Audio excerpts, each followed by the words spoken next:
예, 여러분 안녕하십니까. 이번 시간에는 회사에서 작성하는 안전보건 관리 규정에 대해서 한 말씀 드려보려고 합니다. 안전보건 관리 규정이라는 것은 기본적으로는 여러분들 이제 취업 규칙 아시죠? 회사의 인사 규정도 있고 무슨 규정도 있고 쭉 여러 이제 그런 것들 말하자면 이제 회사의 종업원들 근로자들한테 모든 근로자한테 적용되는 것을 이제 이 소위 노동법상으로 취업 규칙이라고 하는데, 안전보건관리 규정은 그 취업 규칙의 일종입니다. 이게 취업 규칙에는 근로자한테 적용되는 모든 사항들, 말하자면 급여에 관한 것, 시업 시간, 일하는 시간, 또는 일 끝나는 시간, 종업 시간, 휴게, 수유, 뭐 기타, 기숙사 등등등등 여러 가지가 들어가는데, 그 가운데 근로자들의 안전과 보건에 관한 사항을 따로 정한 것이 안전보건관리 규정입니다. 그런 이유 때문에 이제 이 산업안전보건법에 규정된 안전보건관리 규정은 근로기준법에 정해진 취업규칙에 관한 내용을 구체적으로 자세히 특칙으로 정한 것이다, 이렇게 말씀드릴 수가 있습니다.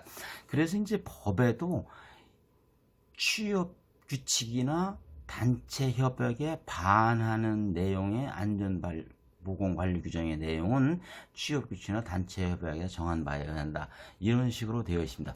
그러면 이제 취업규칙이라는 것은 무엇이냐? 취업규칙은 여러분들 아시다시피 상시근로자가 10명 이상인 회사에서는 모두 작성해서 근로자들한테 적용되는 이 회사 내 법과 같은 것이니까요.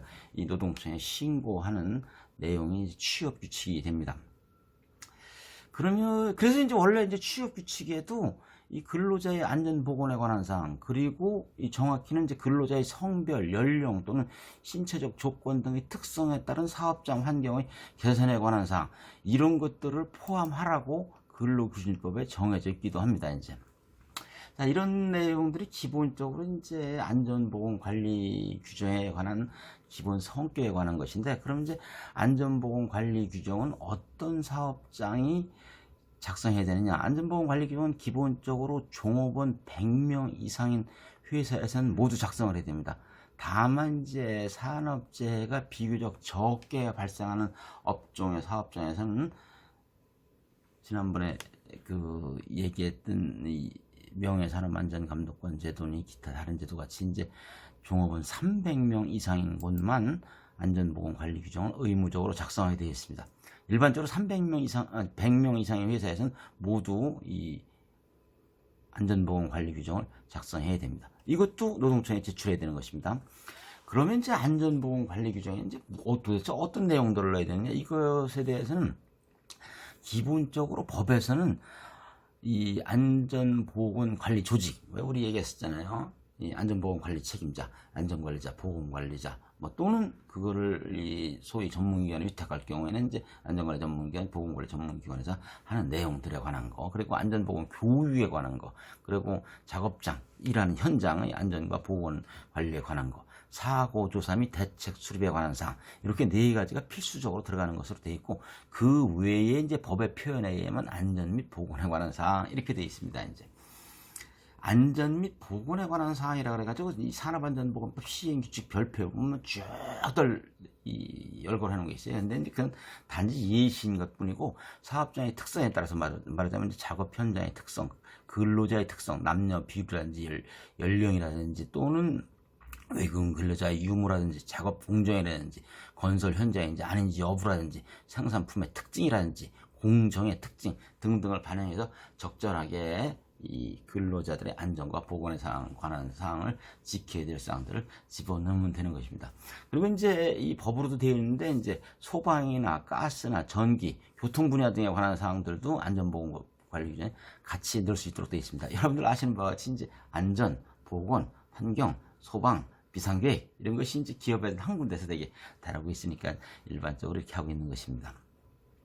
그 다음에 이제 사업주와 근로자들은 모두 안전보건관리 규정을 준수하도록 되어 있습니다. 안전보건관리 규정을 준수하지 않으면 곤란한 것이고 괜히 만들어 놓은 것이니까요.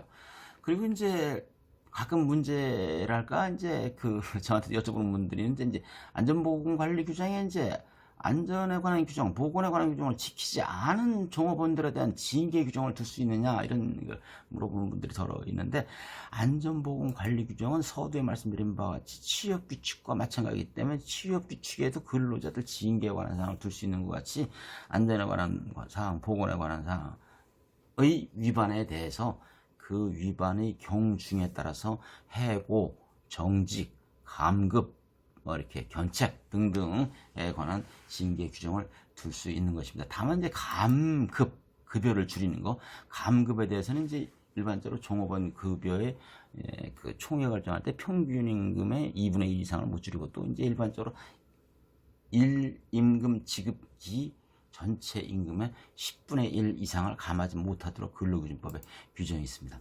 그 다음에 이제 이 안전보건관리 규정에 관련된 사항 중에 마지막으로 벌칙에 관한 사항인데, 아까 말씀드린 바와 같이 종업원 100명 이상인 회사 또는 이 300명 이상 회사, 산자가 적은 데들, 이런 데는 반드시 의무적으로 안전보건관리 규정을 작성해서 제출해야 되는데, 그렇게 하지 않거나, 그리고 이제 아까 말씀드린 바와 같이 안전보건관리 규정을 작성, 변경할 때 이제 산업안전보건위의 심의 의결을 거치거나 근로자 대표의 동의를 받아야 되는데, 근로자 대표의 동의를 받지 않거나 산업안전보건위원회의 심의 의결을 거치지 않고 안전보건관리 규정을 작성하거나 변경하게 되는 경우, 이렇게 두 가지 경우입니다. 이제 안전보건관리 규정을 작성하지 않거나 안전보건관리 규정을 이 작성 변경할 때 이 산업안전보건위원회 근로자의 동의가 없는 경우에는 각 500만 원의 과태료의 벌칙이 있습니다. 오늘은 이제 간단히 안전보건관리 규정에 관한 내용들을 말씀드렸습니다. 여러분 모두 안전하게 잘 지내시기 바랍니다.